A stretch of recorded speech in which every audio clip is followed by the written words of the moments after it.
Johor பாருவில் சமூக ஊடகம் வாயிலாக அறிமுகமான பணம் கொடுக்கும் நிறுவனத்திடம் இருந்து 2 லட்சம் ரிங்கெட்டை கடனாக பெற விண்ணப்பித்த சலூன் உரிமையாளர் ஒருவரின் முயற்சி தோல்வியடைந்தது மட்டுமல்லாமல் இறுதியில் அவர் தனது 1,46,020 ரிங்கெட் சேமிப்பையும் இழக்க நேர்ந்தது.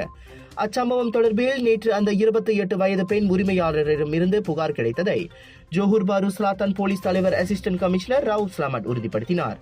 கடந்த வாரம் சமூக ஊடகத்தில் செய்யப்பட்ட விளம்பரத்தை பார்த்த அப்பெண் அதில் குறிப்பிடப்பட்டிருந்த தொலைபேசி எண்ணை தொடர்பு கொண்டுள்ளார்.